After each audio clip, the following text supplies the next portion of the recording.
আসসালামু আলাইকুম, সবাইকে অভিনন্দন জানাচ্ছি যে আমাদের এই ক্ষুদ্র প্রয়াসের আপনারা সাথী হয়েছেন। আমরা একটা সুন্দর ম্যারাথন করলাম, যেখানে 10,000-এর উপরে ম্যারাথনাররা ছিলেন, দেশি এবং বিদেশি।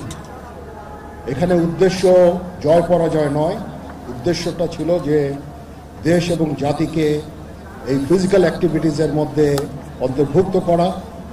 আমরা আজকে যেই সাড়া আমরা পেয়েছি, আমরা অভিভূত, এবং ইনশাআল্লাহ পরবর্তীতেও আমরা এ ধরনের ম্যারাথন সংগঠিত করব। নেক্সট ইন্টারন্যাশনাল ম্যারাথন হবে 31শে জানুয়ারি 2026-এ ইনশাআল্লাহ। তাছাড়াও আমরা এ ধরনের ম্যারাথন বিভিন্ন বড় বড় শহর এবং জেলা শহরে আমরা করব।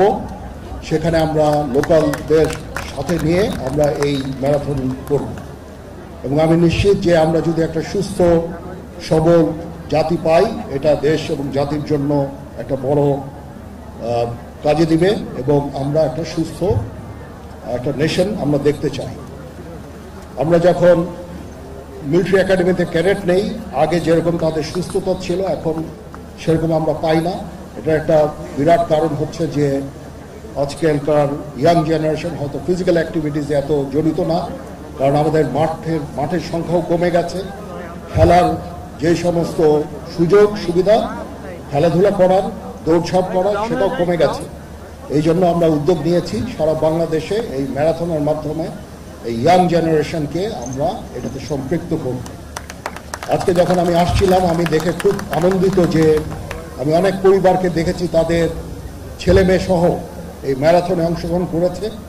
সুতরাং এখানে জয় পরাজয় বড় না, এখানে অংশগ্রহণটাই বড় ছিল, এবং ইনশাল্লাহ এ ধরনের প্রয়াস আমরা সামনেও জারি রাখব। যারা আজকে পুরস্কার পেলেন তাদেরকে অভিনন্দন, যারা পুরস্কার পেলেন না তাদেরকে অভিনন্দন আপনাদের এই পার্টিসিপেশনের জন্য। আমি আজকে একটু তাড়াহুড়া করে এই প্রাইজ ডিস্ট্রিবিউশনটা করলাম, কারণ দেখলাম যে আমাদের যারা মেইন হিরো, যেই স্পন্সর, যাদের অর্থে আজকে আমরা এই ম্যারাথন করলাম, ওনারা রোদে কষ্ট পাচ্ছেন। আমি ওনাদের কষ্ট দিতে চাইনি, পরে দেখা যাবে যে ওনারা পয়সা বন্ধ করে দিয়েছেন আর এ ধরনের ম্যারাথন করা সম্ভব হবে না। তো সেই ভয়ে আমি খুব তাড়াতাড়ি এই অনুষ্ঠানটা শেষ করলাম। আমি জানি রোদে আপনারা অনেক কষ্ট পাচ্ছেন, কিছুই করার ছিল না, কারণ এই ম্যারাথন শেষ হতে হতে প্রায় 11টা বেজে গিয়েছিল, 10:30, 11টা। 42 কিলোমিটারের যারা, তারা এখনো মনে হয় আসছেন। তো এই জন্য এর আগে এটা করা সম্ভব ছিল না। আগে যদি করা সম্ভব হতো তাহলে আরো ভালো হতো, এত রোদ হয়তো আমরা পেতাম না। তারপরেও সবাইকে ধন্যবাদ জানাচ্ছি, এবং প্রিন্ট এবং ইলেকট্রনিক মিডিয়ার সদস্যরা আছেন, ওখানে ভিডিও করছেন, দেশ এবং জাতিকে আমাদের এই ক্ষুদ্র প্রয়াসটা পৌঁছে দিবেন, তাদেরকেও আমি ধন্যবাদ জানাই, আমার কৃতজ্ঞতা জানাই। আমরা দেশ এবং জাতিকে একটা সুস্থ দেশ এবং জাতি চাই, এবং এই ম্যারাথনটা সারা বাংলাদেশে আমরা ছড়িয়ে দিতে চাই। আমরা চাই দেশ এবং জাতি আমাদের এই প্রয়াসে অংশগ্রহণ করবে।